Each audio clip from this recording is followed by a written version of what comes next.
Grace and peace. Welcome back for some more conversations about God.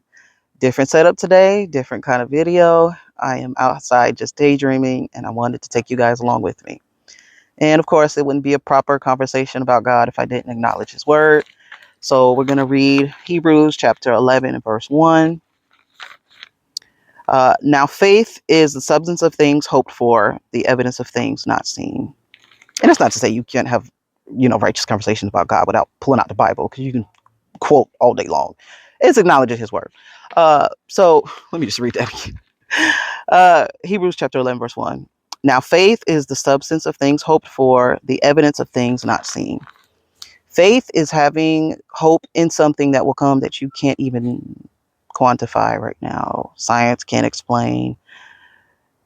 That seems so far-fetched, but you just believe that it will come. And that's essentially the kingdom of heaven. The promises that God has made us that it will come. Some people look at Christians, true followers of Christ, like we're crazy, we're loony, and because they just can't make sense of how can you live your life a certain way for something that you can't see right now. And that's exactly what the scripture is talking about. Having faith in something that we can't put our hands on, the kingdom of heaven. You can't pick it up at the store. You can't learn about it in a book. Well, I mean, you can't learn about it in the book, but you know what I mean. You can't buy it. It's something that none of us have access to right now. So to believe in that, some people call it crazy. I call it a true believer. That's what faith is, and that's what hope is. Even though I don't have the mathematics to prove this, the science to prove this, the whatever tangible things people want to use, it's having faith in a true God that promised us an eternal life, and I'm going to live the right way to get it, and just following His word, and just that's what hope is, and that's what faith is. Believing in something that you can't quite prove and that you can't see and there's no evidence of. So that scripture is talking about the kingdom in itself, but it's also just in our everyday life. When is the last time y'all daydream? When is the last time you actually hoped for something in life or hope to attain something and really put your all behind it? So that's kind of just what I'm doing today, is daydreaming and just ranting, and I would like y'all to join the ride with me. So you clicked on the video, so you're coming on a ride with me. So just to start off, I think I always just daydream about a perfect society, which essentially is the kingdom, but me looking at it in more, what's the word I'm looking for?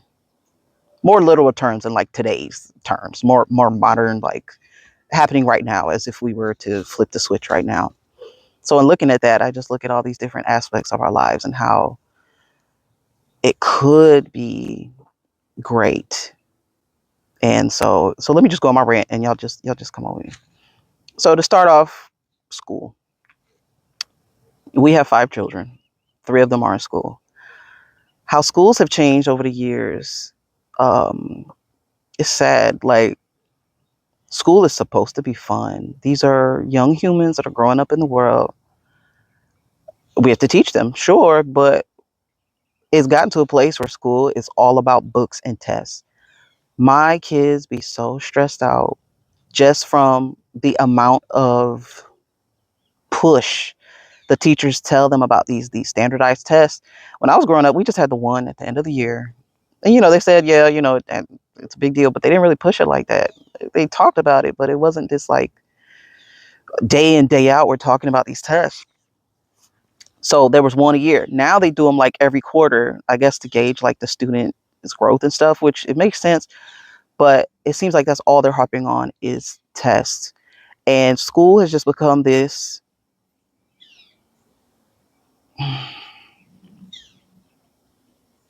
facility of just a boring head down, look at the work. I can't even say head in the books. They don't even really have books anymore. The automation, it's like they're on a factory line, our children, and it's just going through The life of school is gone. The fun of school is gone. I even talked to one of the teachers at my daughter's school about it. And I'm like, I feel so bad for you teachers. She's like, it's really sad. She's like, I feel bad for the kids. School's just not fun anymore. And it's really not. I daydream school being both learning and fun mixed together. A lot of times that's why science be kids' favorite subject is because they actually get to do something and they get to make a mess and they get to explore. And that's what children are missing is that adventure that could come with school. I'm not saying you don't get rid of schools. There was some lady who said, I can't quote her for nothing. I don't even remember her name, but I saw it on a video or something, some article. Um, just what the school should look like, what the classroom should look like 2 or 3 hours worth of in school instruction, and then the other half being like trade work, not even work for real, but you know what I'm saying? Just getting the kids to use their hands, get their hands dirty. So a few hours of book work is important, sure, because there's learning in there. And, you know, whatever quizzes and tests to make sure they're understanding. But then the other half being, okay, let's go out and they actually have it in some schools, and they actually took some out. They used to have home economics, learning how to cook, wood shop, learning how to make things. Like we got to bring these things back. If these schools have taken them away, we need to bring them back. Just life skills that we could teach these kids, and not even just basic life skills, but different trades, different things they might be interested in. I love FFA, the farming, understanding animals and how to raise them, gardening, mechanic work, uh, I don't know, writing, poetry, things that they can actually get their hands on and enjoy. And this will start them on the road to their success in the future by letting them get their hands on a little bit of everything, and they realize, you know what, I actually like art the best. You know what, I actually love cooking. You know what, I actually love journalism, because they're actually being able to dig into magazines and newspapers and whatever to just explore things going on around the world. I don't know. There's just all these different aspects of what could be learned in school versus what it is now. So that's what I daydream. I daydream for our children to be happy to go to school, for it to be this fun, like, oh my gosh, do you know what we did today? Oh my gosh, look what we did today. And that kind of goes into just careers, period, too. I would love to see a society where money ain't gonna be there. I'll get into that in a little bit. People genuinely have a passion for something and do it. So if we remove money from society, again, this is a daydream. Don't be trying to clock me on facts and all this stuff. This is my head. This is my daydream. So I can say what I want. Uh, if we just let, if there was no money that was needed in society, then people could truly focus on their passions. Imagine you really genuinely love to help people, and it has been a burning inside of you to be a doctor and really love on people. Not to say you don't need schooling for it, but you know what I'm trying to say, in this idea of we don't have to worry about payments or nothing like that. Just go help people. Do you know how much better it would be for you to go to a doctor that genuinely cares than to go to one who's just doing it for the money? To be cared for by people who genuinely have a passion for it and genuinely love helping people. So, the knowledge will have to be taught there, of course, surgeries and stuff like that. But to give it to people who genuinely have a passion for it and to open those doors for that. Even so with teaching, to allow teachers to just teach. A lot of the frustration people have with their careers right now is all the red tape. It's all the back back of the office stuff that goes on that stops them from doing their job the way they want to and the way they would love to. And a lot of it boils down to money being an issue because of all these insurances and a lot of red tape. So if we remove all of that and just let people live in their passions, we would be joyous to do our passions. The children would be joyous to learn in school. It would just take this huge weight off of our shoulders of having to worry about money and bills and all of that, and the bureaucracy behind some of these industries, and to just live in it and just do it. I base a lot of this off of I like a lot of the apocalyptic kind of shows. I think about the 100 a lot, where in these apocalyptic shows, money's not a factor and it's just survival. Okay, how are we gonna live? They got doctors doing anything. They got the engineers doing anything. You got people taking care of the kids. Like these basic needs for society. Take money out. Let's just live in our passions. Let's just live our lives. So I look at that. I miss farmers markets. I You don't see them often. And then we finally went to one not a couple weeks ago. The amount of people we spoke to and had great conversations with was insane. Versus going to Publix, going to Walmart. Baby, I learned so much just in that 30-minute shopping trip. Just off of the product that was there. People were so friendly. They were so ready to talk about it, ready to help. And I'm like, we lost this. Now we are in a grocery store just ready to get out because we don't even know how to deal with each other anymore. Social media has destroyed that. It's taken away our human interaction. So now we're just so ready to avoid each other. There's an ant on my phone screen right above my head. I'm a little terrified that he's going to drop on my face. I'm learning to love nature, but I don't know if I can. Just don't fall on me, please. Okay. Um, and I'm sorry if that laugh was really loud. I forgot I have a microphone on. So now, like, we in the grocery store, and it's just so we just so ready to get out of there. Not to mention the food that's in there anyway. But versus a farmer's market where people bring their wares, bring things that they work hard on. If you love gardening, then you could spend time gardening and then bring your gardening to the world. And then we are bartering and then you trade because I'm sorry, I'm getting all over the place. I'm getting all over the place. I get excited about this. So back to just the farmer's market, the feel of the farmer's market, knowing people in your community, being open to conversation with people in your community about the products that are there and just about things that are going on in your community.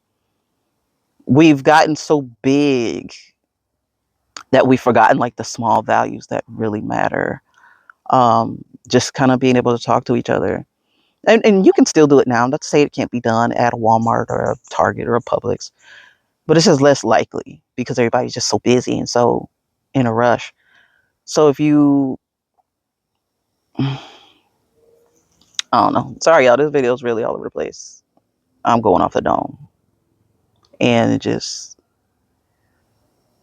felt really good to have that experience. And we can still do that now. Like I say, you can have a great conversation with a cashier checking out at the store. Good vibes. There's this one lady at Publix. She's so friendly.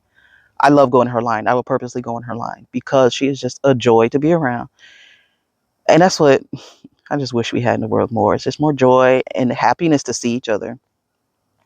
So continuing on my rant, social media has taken us from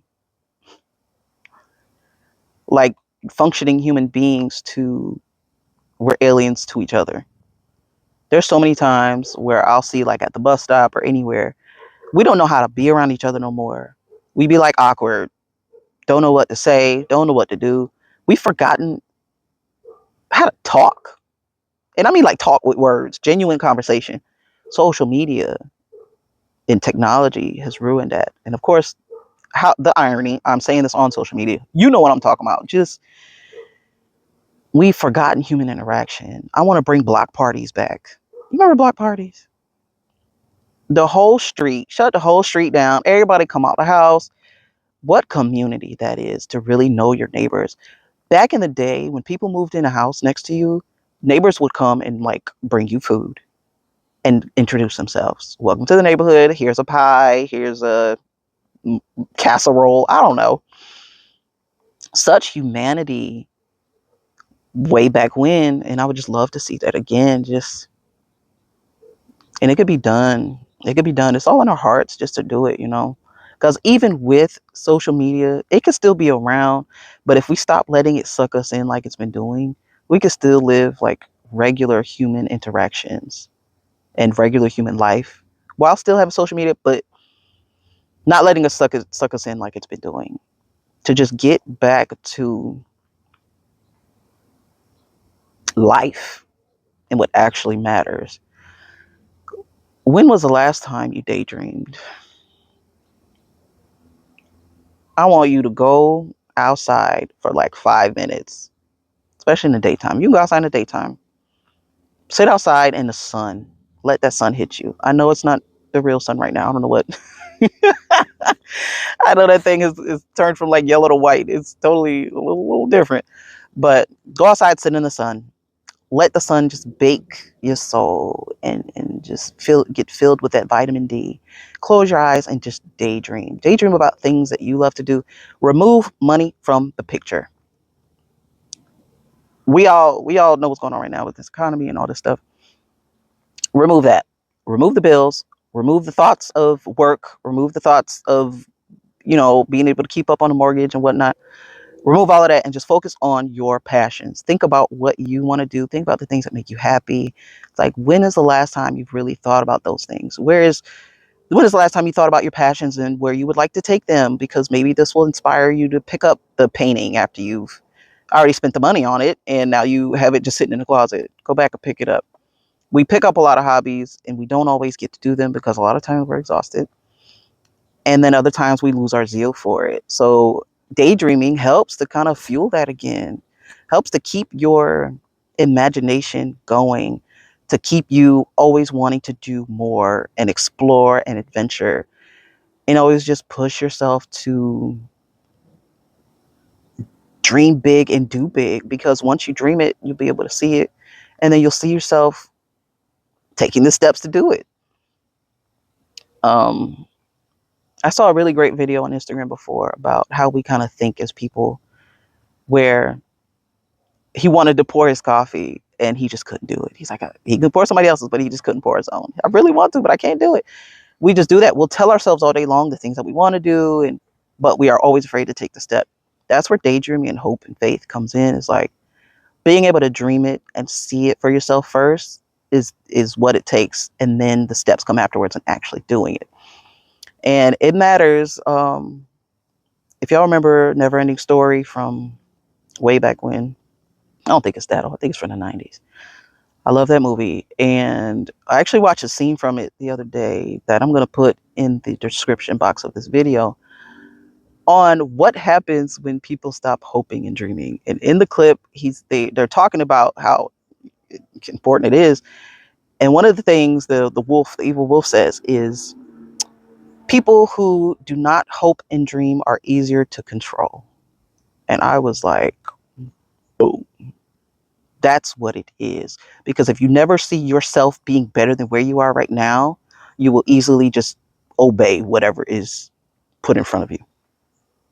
Well, okay. Well, there's nothing else going on in my life, so sure, I'll just go along to get along. I'll be a sheep. I'll just go along to get along. When you have hopes and dreams, you see better for yourself and you know better for yourself. So you don't, no, I'm not going to let you do that. Nope, I'm not doing that. Nope, I'm not doing that. You have some pride for yourself because you know the future that you want, because you've already planned it out for yourself in your head. You know what I'm saying? So nobody's going to come in and mess that up. I saw that scene and I was just like, whoa. So if you haven't watched the movie in its entirety, please go watch it.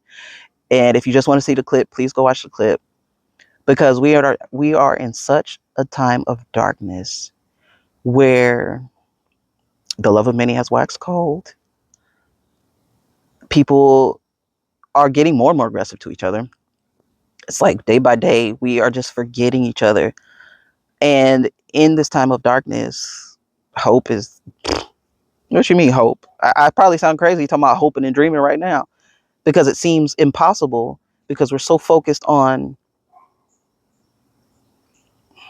what's the word I want to say?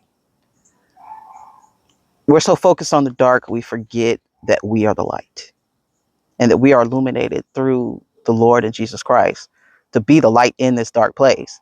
So instead of being consumed by it, you break free and be the light, and hope and dream again, and see more for yourself and see more for your community, see more for your country, see more for the future.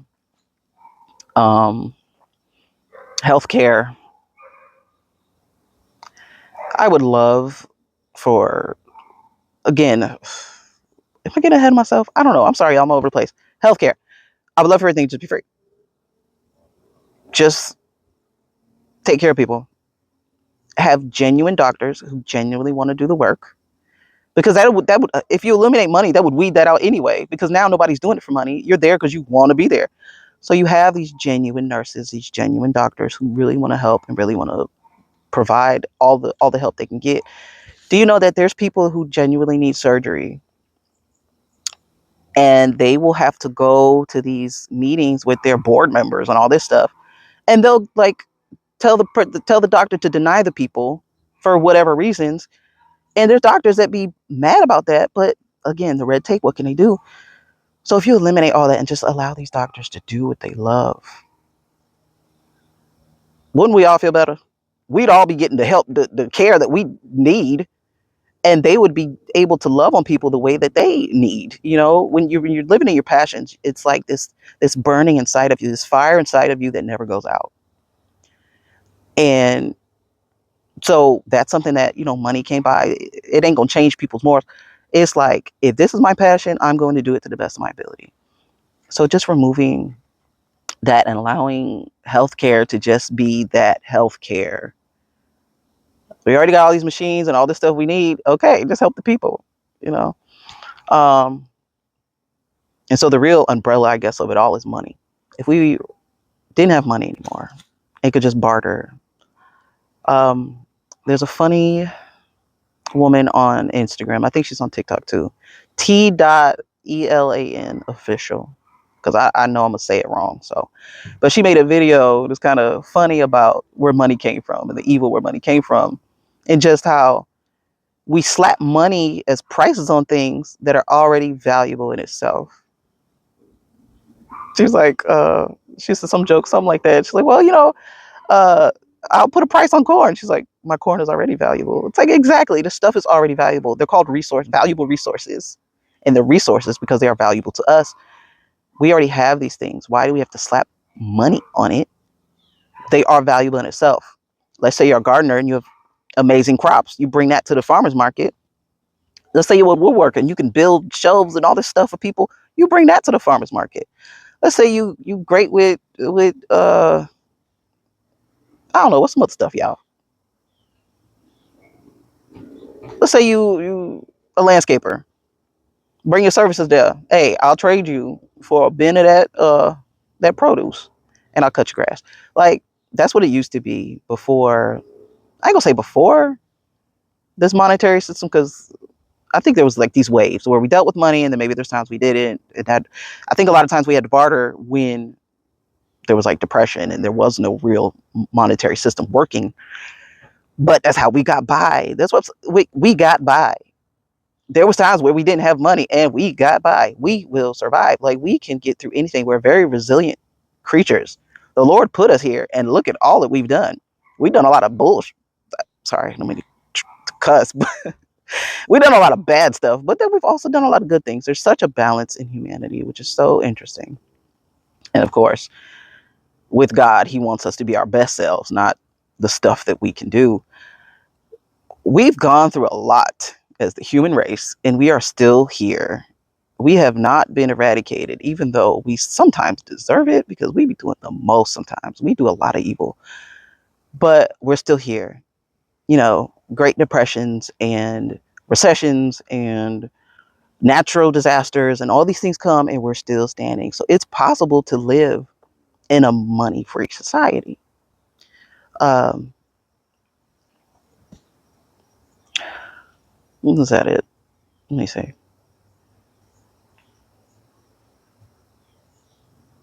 Was that it? Maybe that was it. Healthcare, school, and careers. I think that's the main focus.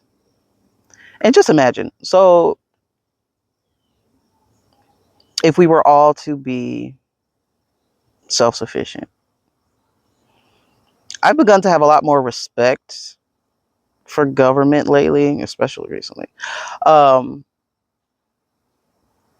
Not the corruption in it, of course, not that, but understanding what a government is. It's easy to just be like, They suck. We don't need them.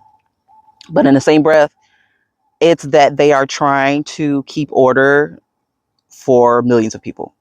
So in any instance, with a lot of people, you can't just really have everybody just doing everything because it's going to be chaos. There has to be some type of order. So I have respect for government and what it's supposed to do, being this governance to provide order with a whole bunch of people and have these different avenues to help. Like the grocery stores is a way for the government to be like, hey, don't worry about doing your own food. We'll provide it for you. Of course, they twisted that up, but like, I get it. I get the approach. But I, just based on how things have been in the past, who knows where it's going to go. But just the idea of being self sufficient, not needing to go to the grocery store, because I appreciate the government for what it's meant to be. But when we give it all to them, it removes our self sufficiency. Am I making sense? I don't know if I'm making sense. If, not to say that this would happen, because I don't want this to be political, especially with everything that's happening right now. I don't want this to be political. I'm just making up scenarios in my head.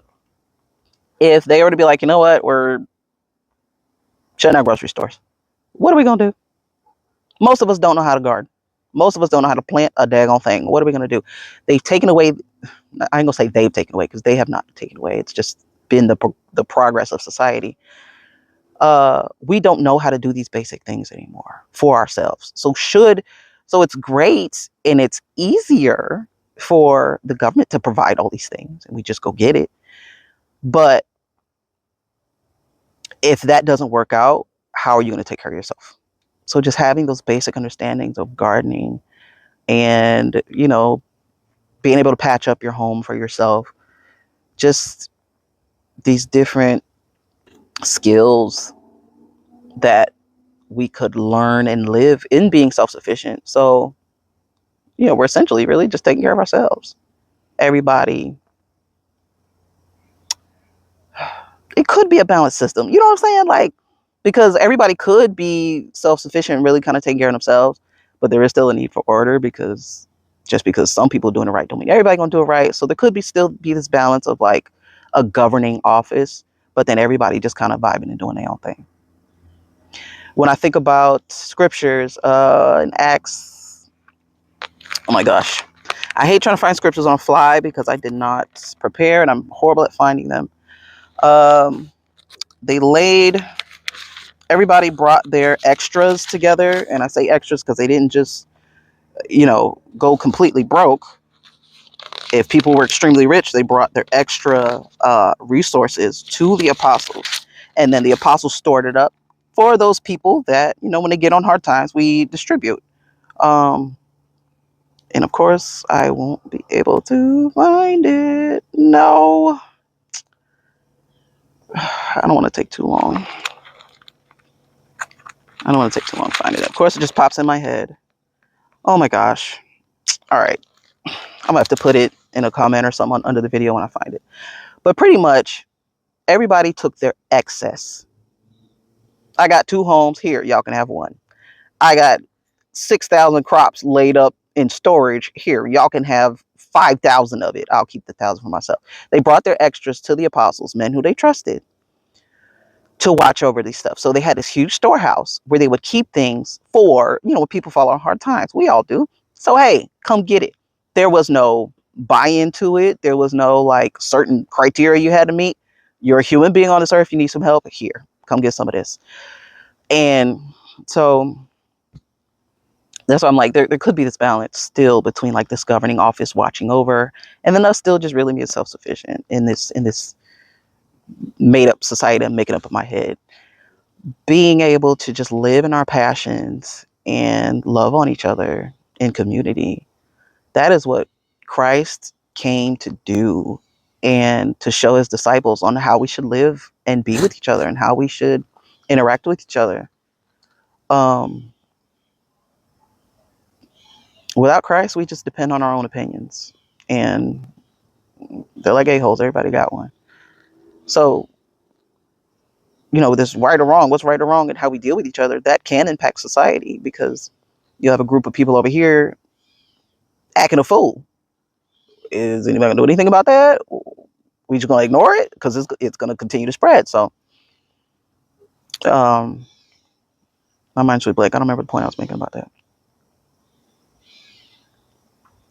I don't remember the point I was making, but welcome to my daydreams. They don't make sense.